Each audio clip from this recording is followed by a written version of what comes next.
Welcome to the Better and Longer podcast. I'm Justin Moore, President and CEO of the Area Office on Aging. Today, we are honored to have with us Marc Middleton from Growing Bolder. Marc is an innovator, thought leader in this space, and certainly an inspiration, and holds out those that are doing amazing things at age 60 and better.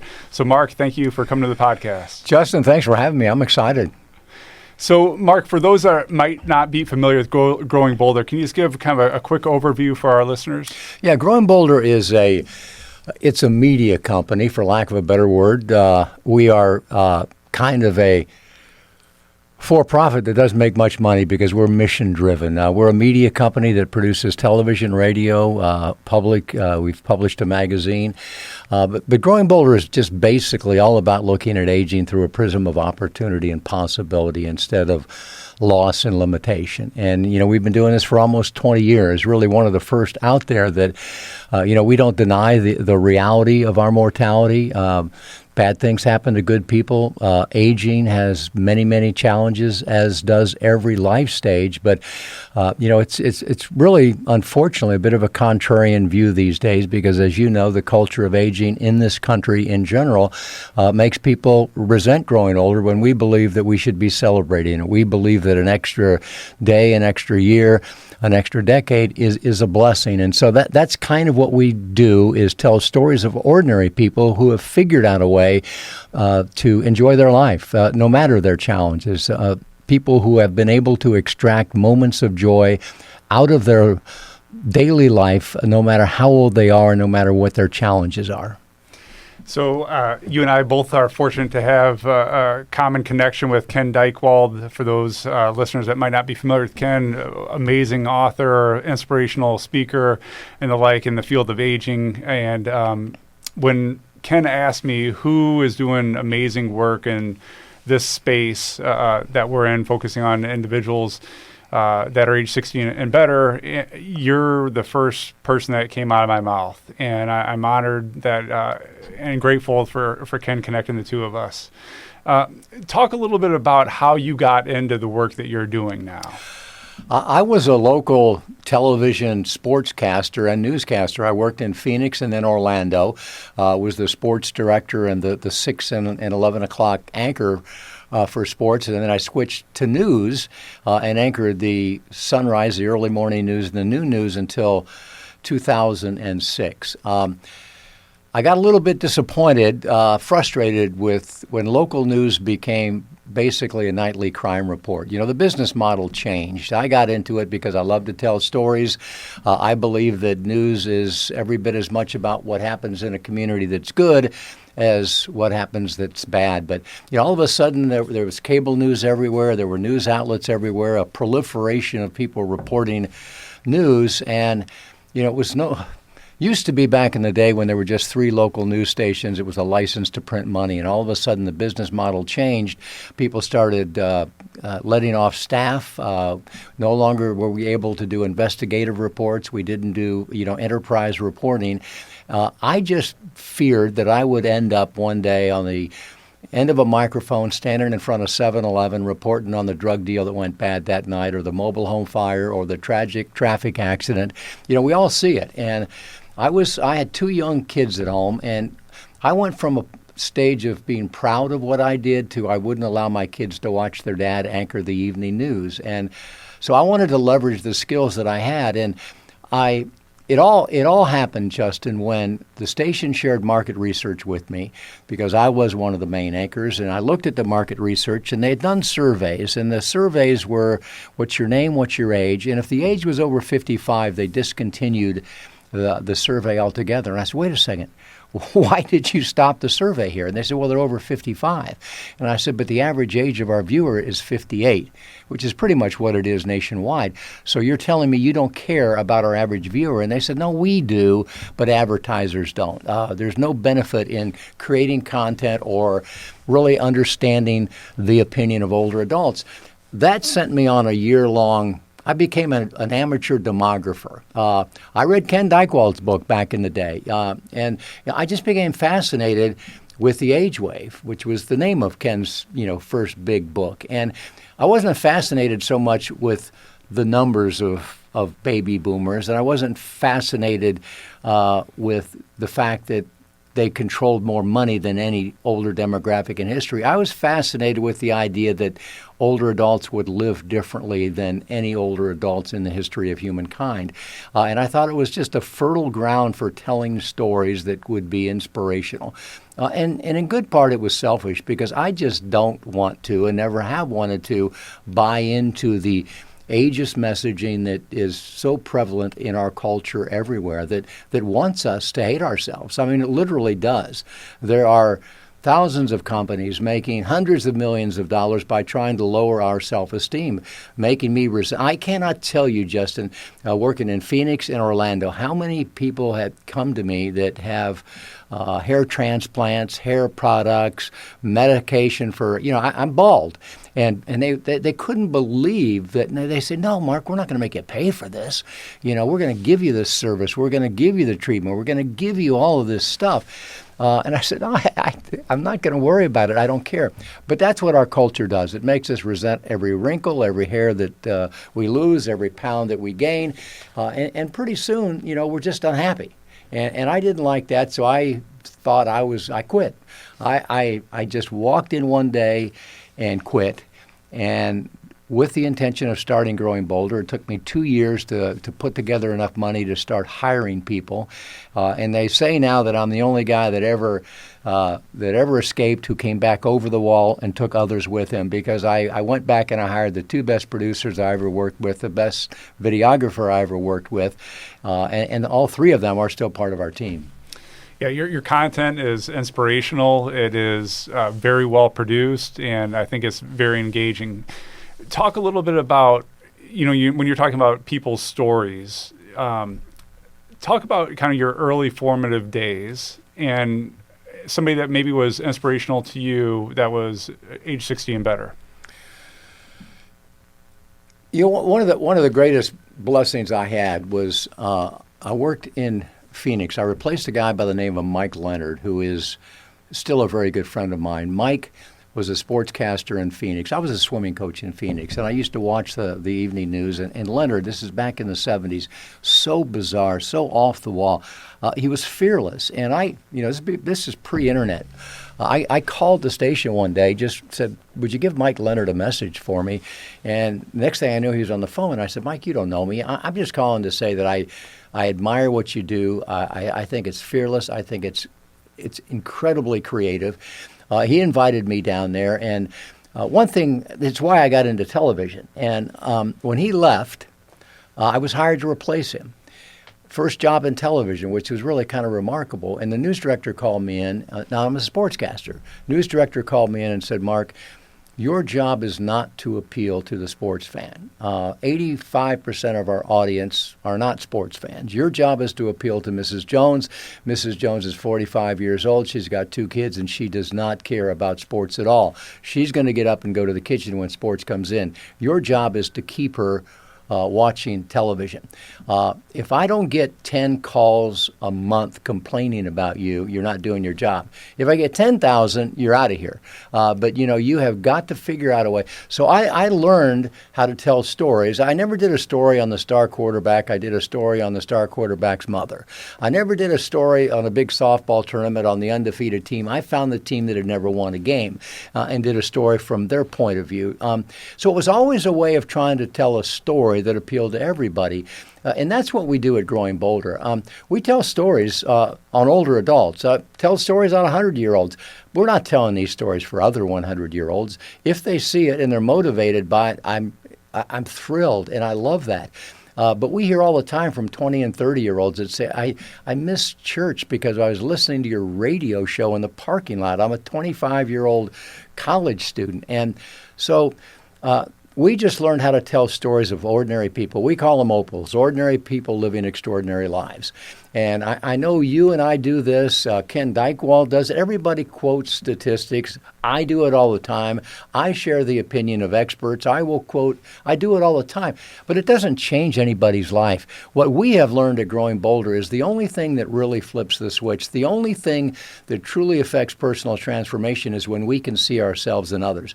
And I mean that literally. I wish we could tell stories of 85-year-old African-American men, 55-year-old obese women, someone who's overcome a particular type of cardiac disease. It's when you can see yourself, when you can see somebody doing something that you didn't think you could do, you never imagined you could do, or they're doing it in a way that you never thought about, that's when it's game on. So we call it the someone like me effect, when we can see ourselves in others. So that's really what we have tried to do, is tell really good stories in a way that even if you haven't had open heart surgery, even if you aren't obese, even if you're not 95, even if you're not an athlete, even if you're not whatever, it's still a good story, and there's still an element in there that will inspire you to figure out how you can extract joy out of your life. What's a opal or a story that's really changed your life? Can you share with our listeners? Well, you know, I'm going to share this video when you know we chat at Your Big Deal tomorrow. But I still talk about Julia Hawkins. Julia Hawkins was a cyclist. She competed a lot. She was never any good, but she stopped, I think, when she was in her 80s. And she didn't do anything, never ran, but when she turned 100, she became fascinated with the idea of running the 100 meters at 100 years old. And so she did that. And she set a world record for the fastest woman in the 100 to 104-year-old age group. And I made friends with her at the National Senior Games in 2019 in Albuquerque, and we stayed in touch.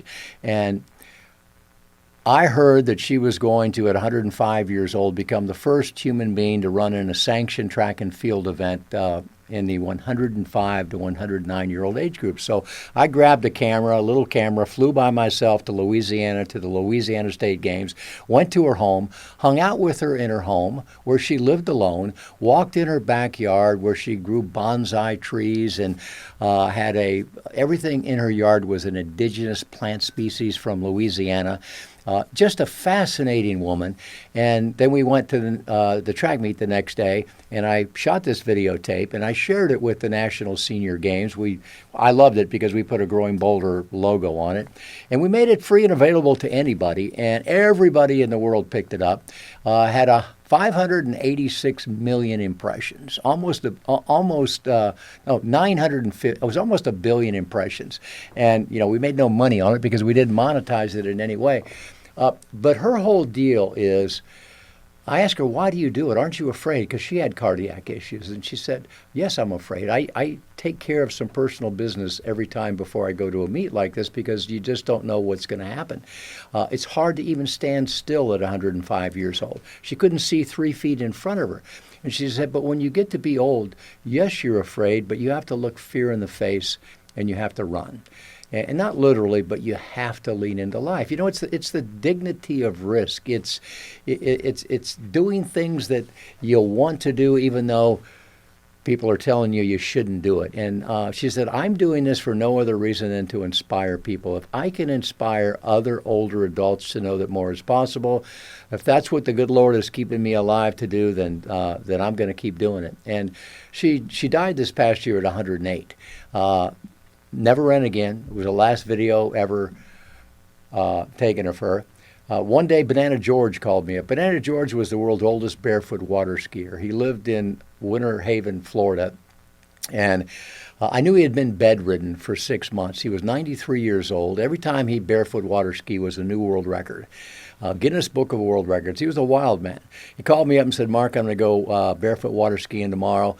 Everybody tells me not to do it. I shouldn't do it. My wife says I can't do it. My doctor says I can't do it. But, the heck with them. I'm going to do it. If you want to videotape it, show up. So I did. Grabbed the camera, went to Winter Haven. Last videotape of Banana George ever water skiing, 93 years old. And it's a great video. I may play it tomorrow. And he gets out there and he tumbles head over heels, 93 years old. And I play this video at caregiving conferences. And, everybody's just kind of like in awe of it. And all these caregivers are out there. And I say, now, if George had died that day, if he had died that day, after his doctors said don't do it, after his wife said don't do it, after his kids said don't do it, but he got a friend who helped him do it because he wanted to do it. If he had died that day, would that have been a bad thing? And every head in the room starts shaking their heads. No. Now, these are caregivers. This was a guy, we used to pin people to their beds back in the day, strap people, put people in wheelchairs when maybe they should still be walking. Older people need to have autonomy. They need to be able to make decisions for themselves, and sometimes it's a decision that other people don't think that they should. And I'll just give you one more because I could go on and on. I default by nature, and I always have to feel like I've got to offer a disclaimer. I'm not trying to make anybody an athlete. I'm not trying to turn anybody into to compete in the National Senior Games. It's just like shooting fish in a barrel for us, though, because it's just older adults many of them never did anything until they were 60 or 70 or 80. I spoke at a caregiving conference one day. I was talking about the someone like me effect. And a woman came up to me afterwards and she said, I'm a caregiver, professional caregiver. I also cared for my mother, the most vibrant 93-year-old who ever lived. If I could have shown her someone like her, she'd still be alive. And I said, what do you mean? And she said she fell and broke her hip and she immediately lost her zest for life. And I said to her, what's wrong with you, Mom? Why are you like this? And she said, honey, nobody ever comes back from a broken hip at my age. And the woman said to me, if I could have shown her someone who did, I think she'd still be alive.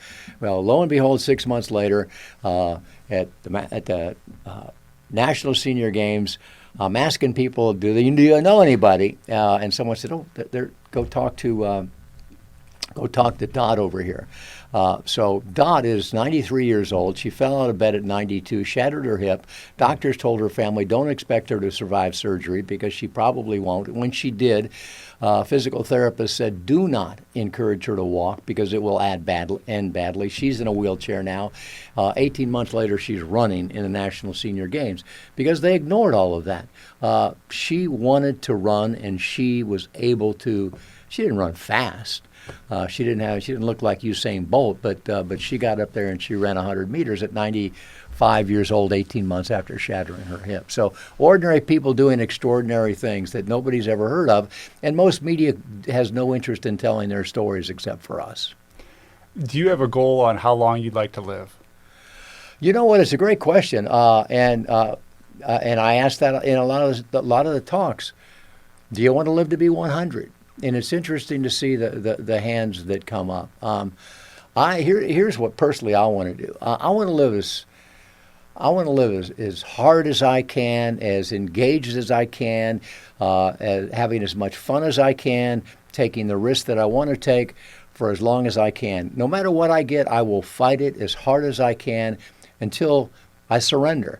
If you don't get hit by a bus, if you're not fortunate, at some point, I think that you surrender, and I think that's a beautiful thing. At some point, you realize, well, this is something I'm not going to come back from. I've talked to hospice people, and Justin, you know more about this than I do, but people in hospice will describe a good death, and I say, wait a second, what's a good death? I say a good death is someone who has accepted the fact, and it is interesting when you do. When they accept it, something almost beautifully happens. They become curious about it. They become okay with it. And a good death, they're in a place where they're comfortable. They're surrounded by family and friends. There are tears, but it's tears of joy of the time that they've spent together. And so do I want to live to be 100? I want to live to be 100 if I can still get around, if I still have my wits about me, if I still can laugh, if I still can have fun. But health span is what it's all about. We live in this culture that is obsessed with longevity. And I think that, here's what I think. I don't think there's ever going to be anything. No medicine, no genetic therapies, no novel cocktails. There is nothing that is going to give you vitality. There's nothing that is going to give you quality of life without your own participation. period. I could be wrong, but I just don't think there's ever a pill that's going to do that. I think that much like the space program of the 60s, gave us tang, eventually there will be things that will filter down from all of this obsession with immortality that will benefit the normal man, but it's not going to happen soon enough to benefit, certainly me. And so, yeah, I'm not trying to live to be 100. I'm just trying to make the most out of every day for as many days as I can.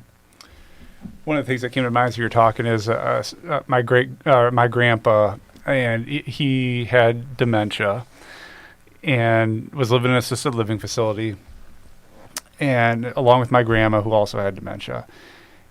And I went to visit them one day, and they were sitting in a group watching a show on TV in kind of the living room area or common area. And my grandma was sitting in a chair, and my grandpa was sleeping on the couch next to her. And I sat down and was talking to my grandma for maybe 5-10 minutes. My grandpa's always a witty guy and the like. He was pretty advanced with his dementia at this point in time. And eventually he started to stir and came to, and my grandma, she said, Larry, Justin's here. And my grandpa just sat up and said, so what does he want, a ribbon? And what struck me at that moment was that while my grandpa probably had lost his ability to make a memory for himself, he had not lost his ability to make a memory for me. And I think sometimes we lose out on that in society when talking about, what we want in terms of our longevity to be and the like, is even in situations that, and with conditions and diagnoses that most people would think, just I want to throw in the towel, I want to be done or whatever. I think sometimes we lose out on how the way that we live in that moment and seize that day with whatever hardships we're dealing with can impact the lives of others and make a lasting impression in their lives.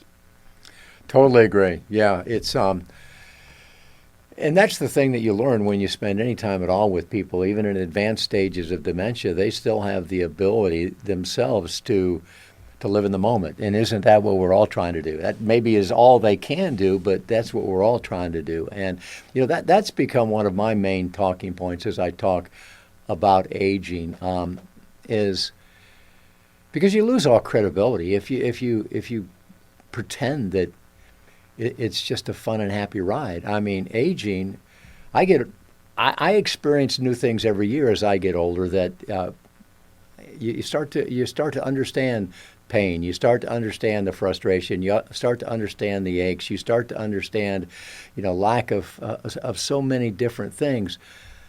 But we've probably done more interviews with active centenarians than any media company in the world. Video interviews. The New England Centenarian Group has done, probably hundreds, if not thousands, of regular interviews. But yeah, if we read about anybody that's over 100 that is active and engaged, we run them down and we get them on our radio show. We get them on our podcast. And if they're nearby, we get a video in front of them. And there are common threads among people who are over 100 and enjoying life. And there are things that anybody can aspire to and that anybody can achieve if they want to, if they're able to overcome the whole woe is me, I'm getting old stuff. If there's a listener here that's really focused on longevity or wanting to live a life in a certain way at a certain age in the future, and it's a vibrant, active life, let's say at age 80, what words of wisdom have you kind of garnered from the many stories that you've covered and individuals that you've interviewed? What are some tips that you'd give to individuals on what they should be doing? I'm 46 years old, so what should I be doing as a 46-year-old to get there? Well, everybody talks about active aging. The International Council for Active Aging has their Active Aging Week. And, active aging is far more than just physical activity. It's emotional activity and social activity. And as I'm sure you know, because everybody quotes it, one of these statistics, but the Harvard study of adult development, it's interesting. One of the longest longitudinal studies underway started back in 1938, and it gives them this vision. They do surveys every couple of years, and so they can look back and they can see the people at 80 The people at 80 who are the healthiest are those who had the strongest social relationships at 50. And so the directors of this study, PhDs and MDs, say the key to happy, healthy aging is social relationships, is relationships. So I would say to younger people, in the 40s and 50s especially, cultivate social connection, cultivate relationships, and prehabilitate. I love to talk about everybody knows what rehabilitation is. Prehabilitation to me is aging's ultimate no-brainer. It is preparing, Justin, for the physical challenges that you will have as you age. It's part of the human condition.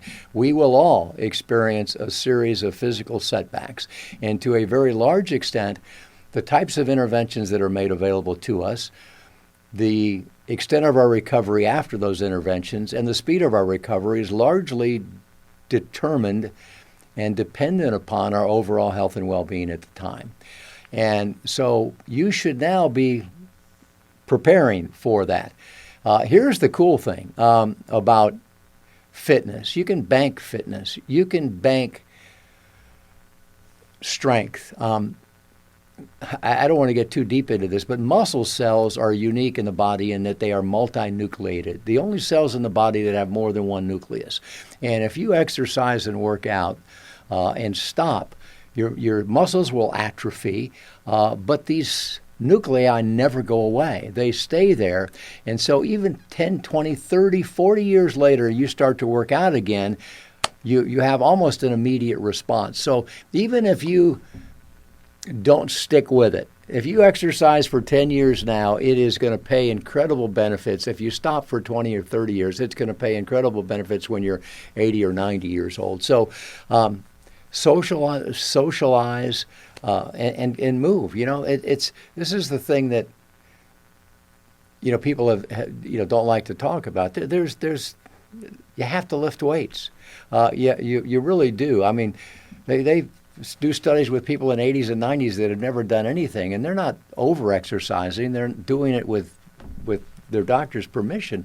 But you have to move your body. You have to lift some weights, and you just have to stay active and watch your diet. That's about all you can do. And the sooner that's the thing.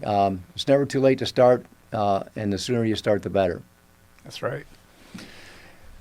What are your thoughts on nutrition, right? That's a pretty broad category. Sometimes people are not sure what they're supposed to consume, what they're not supposed to consume. We all hear those examples of people that live to be 100, 105 and have a what doctors might characterize as a bad habit with what they consume and the like.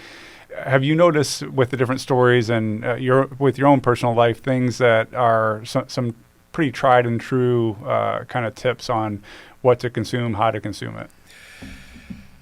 Yeah, you're right. I mean, here's the problem with everything, especially with the internet these days.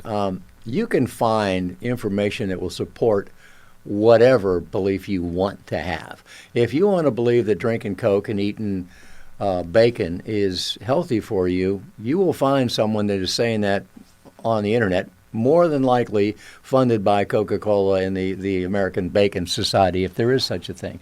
And then you can look at, and then you do interview these centenarians. The longest living human in history, documented lifespan, is Jean Calmet, a French woman who lived to be 122 years, 164 days. No one's come close. I think she died in 1998.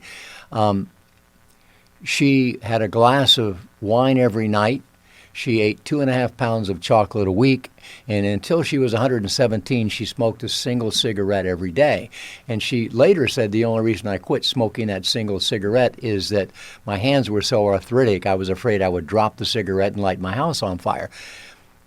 Not encouragement to do any of those things. They're all bad for you, but she had good genetics, and her lifestyle, she had what the French call the joie de vivre. She had a joy of life.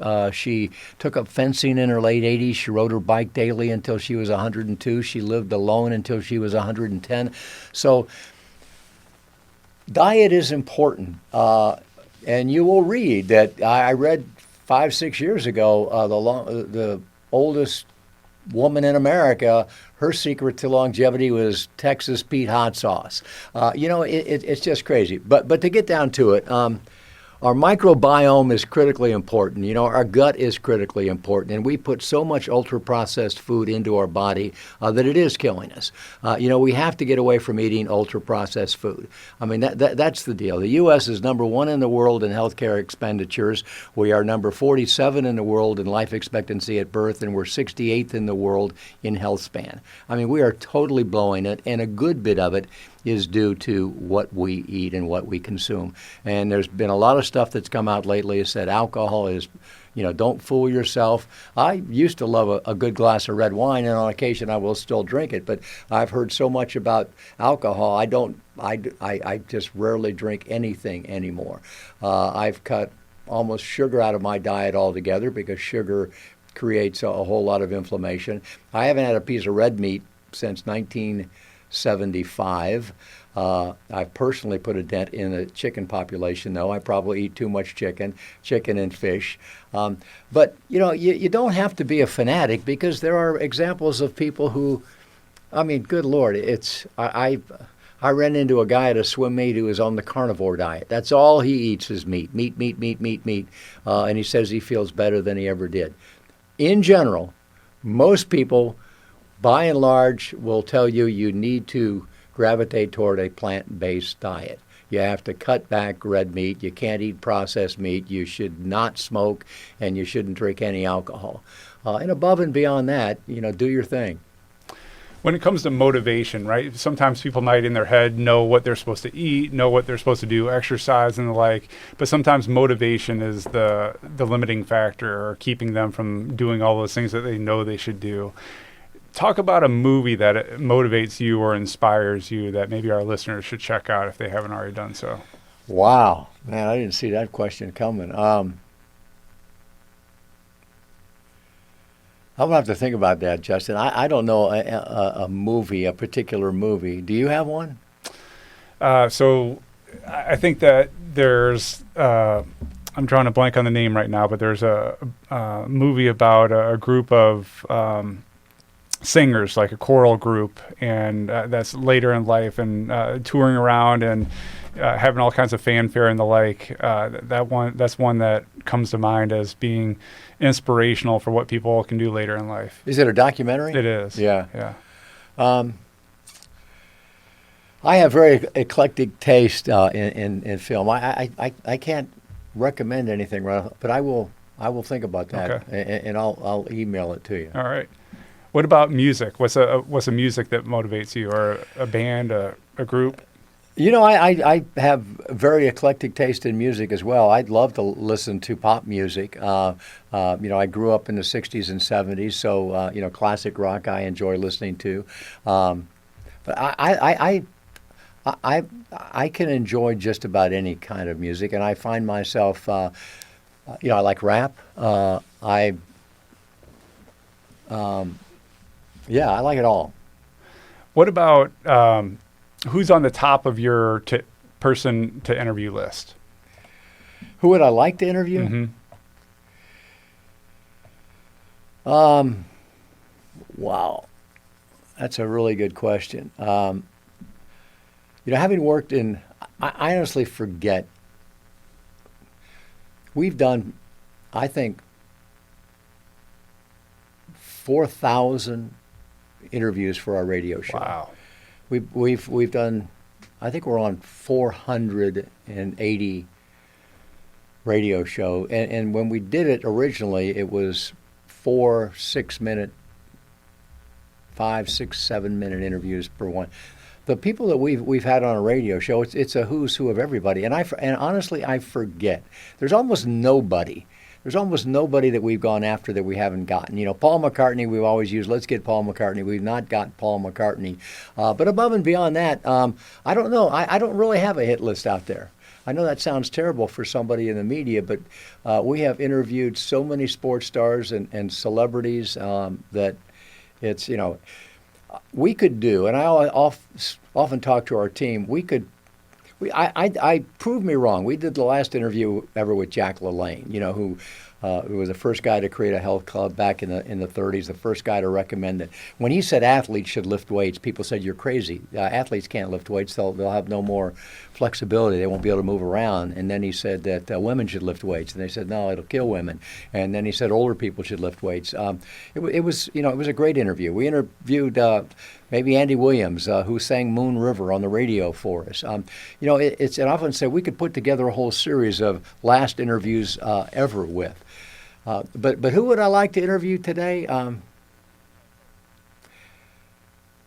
I can't, anybody that I want to interview, I tell our team, let's get them. And almost without exception, we get them.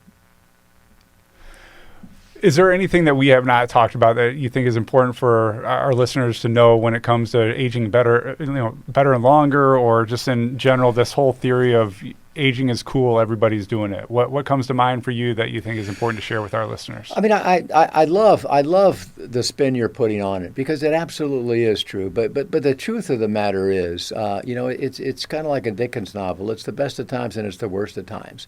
I mean, there's an onslaught, and you know this better than anybody in your business. There's an onslaught of frail elderly, coming out as like a freight train.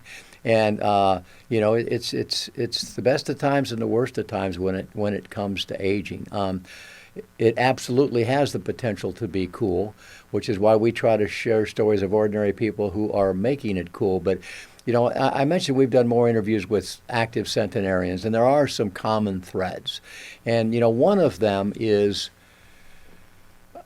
the ability to adapt and to accommodate to loss. If you live long enough, you're going to lose just about everything, to be honest with you. If you live to 100, you've probably lost your spouse, you've probably lost your kids, you've lost most of your friends, you lost your keys, you lost your ability to drive, you lost your ability to live alone, it's lost. The sum total of all of that loss is just too much for some people to bear. They can't handle it.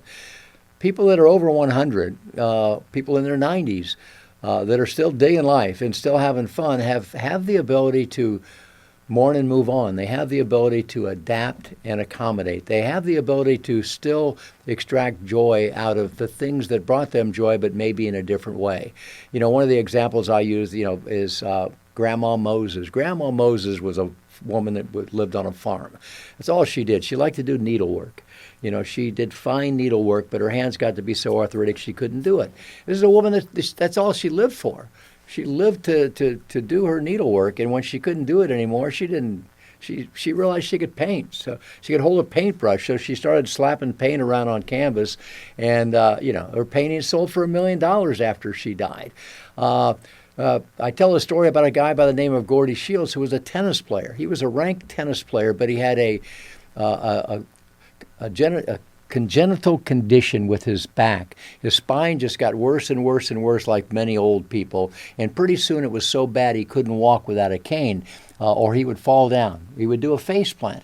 And he could no longer play tennis. And he's walking down the street one day, hunched over, barely able to look up, and just blowing by him are a bunch of guys on a bicycle, a peloton of 18, 20 guys on bikes, and he looks at the position that they're in, hunched over on their backs, and he says, they're in the same position I am.